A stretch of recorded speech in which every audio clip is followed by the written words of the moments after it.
This story began in April 1999. At the time, I worked as a nurse at a local hospital. It wasn't long before I had separated from my husband. We had only been married for a short 3 years. Donald was a hardworking man who didn't drink, but he was incredibly thrifty. His entire paycheck went into undisclosed bank investments. It seemed to me that he was comforted by the mere thought of having money, and his life's purpose revolved around increasing that bank balance.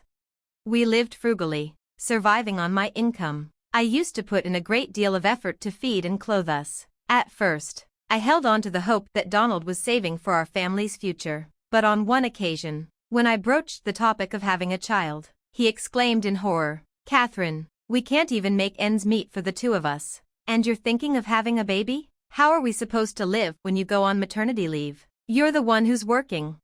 I was taken aback and asked, "Can't you support our family?" He responded, "I work to save money, not spend it. Don't even think about touching my savings. It's for a rainy day, not for frivolous expenses." I was shocked that he considered a child to be a frivolous expense, but I kept quiet. Shortly after that conversation, his mother fell seriously ill.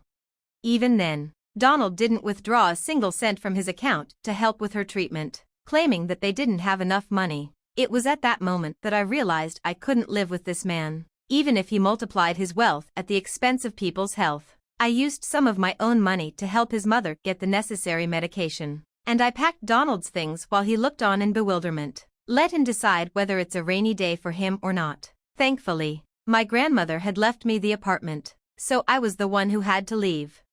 The divorce was relatively straightforward, but my heart weighed heavy. When I got married, I had dreamt of a close-knit family, children, and a husband who would be the breadwinner, a pillar of support. However, living in a small village and working at the district hospital meant I had to spend an hour commuting to work. It was inconvenient, to say the least. On that Tuesday, I arrived for my shift as usual, but my spirits were far from lifted. The divorce was still on my mind, and the shift had passed quietly. I was getting ready to head home when they brought in a new patient. The man was unconscious, and his entire face was smeared with something black. Most importantly, they had brought a little frightened girl, about 4 years old, with him. Someone mentioned that they had been rescued from a fire in a nearby village. There was no one to leave the girl with, and it seemed like we needed to contact the police or find a place for her. She didn't seem to have a mother, and it was uncertain whether her father would survive. I approached the girl, gently stroking her disheveled, light hair. She raised her dirty face to me, and I was taken aback. The girl felt strangely familiar, even though I knew I had never seen her before, and I had never visited the village from which they had been brought.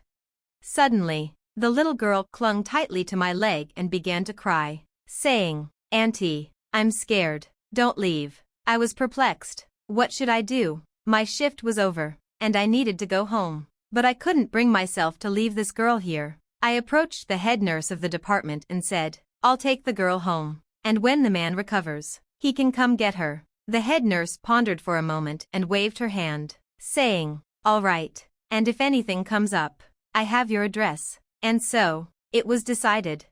The girl held on to my hand tightly as if she was afraid of getting lost. She didn't cry and didn't say a word. She just walked beside me. When we arrived at my home, I bathed her, wrapped her in my fluffy robe, and cooked some porridge. The little girl, named Carolina, eagerly ate and quickly fell asleep on the couch.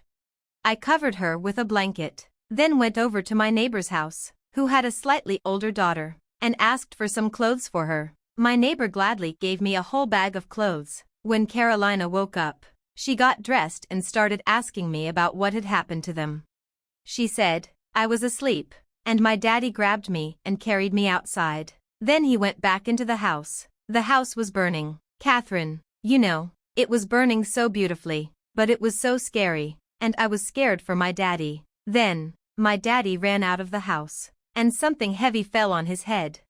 Martin, our neighbor, called the firefighters, but the house still burned down." In a soft tone, I asked, "Carolina, did your mommy go somewhere?"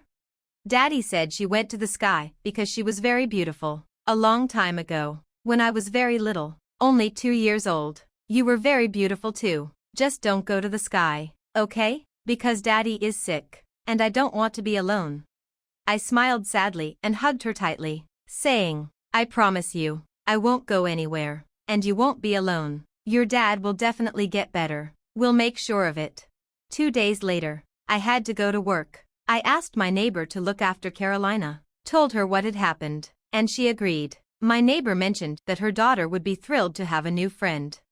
I left for work with a heavy heart, thinking about Carolina and her father. It was hard for me to go, but I had to. My first stop was my supervisor's office.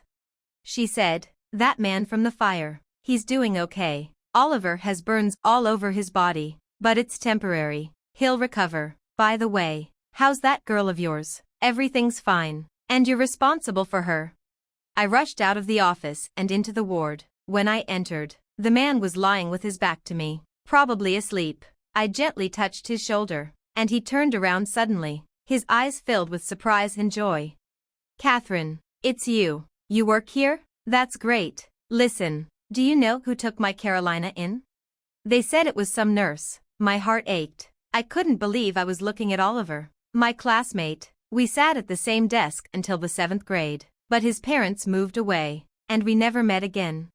I had been so upset back then that I even started writing poems about doomed love and a cruel fate of separation. We believed that real, adult love awaited us, one that would last forever. We even kissed once on the lips. After that kiss, I couldn't sleep all night, imagining that we would get married, and I would cook soup while Oliver fixed the television. For some reason, I always thought a good husband should be able to repair a TV, but he didn't leave me his new address. He probably forgot about me quickly in his new place.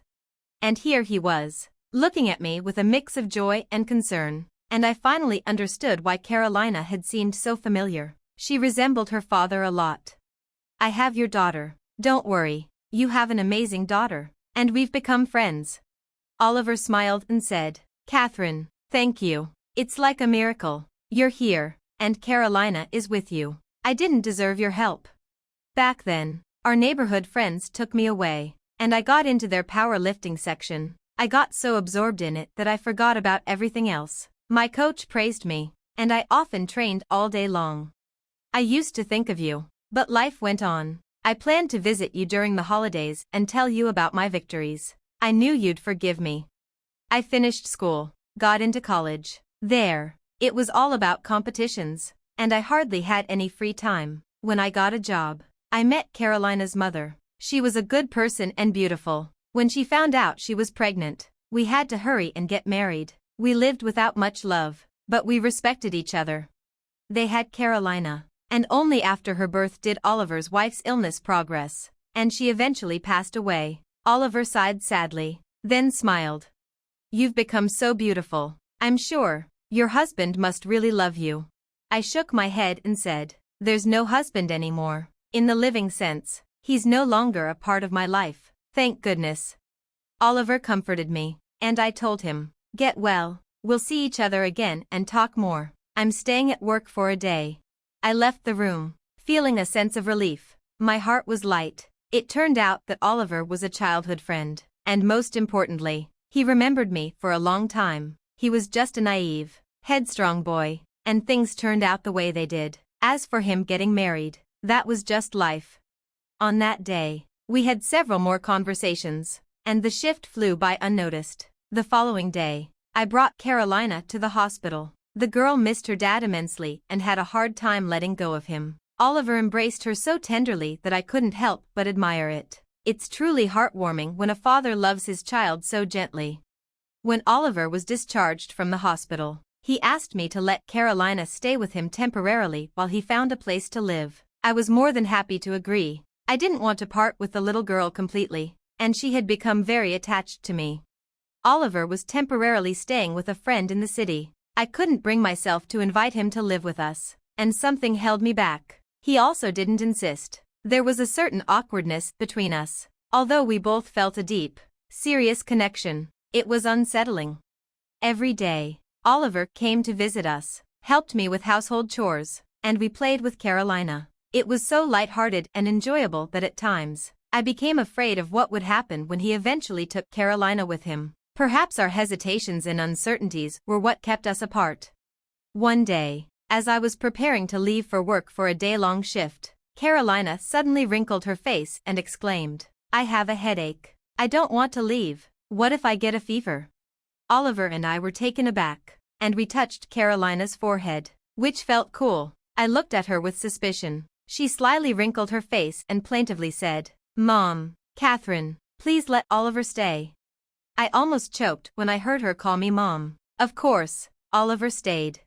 Nearly 20 years passed. Carolina stood in front of the mirror, nervously adjusting her wedding gown to perfection. Oliver and our younger son peeked through the slightly open doors. I foolishly smiled, wiping away tears of happiness, thinking, so what if my husband can't fix televisions? I have the happiest family in the world.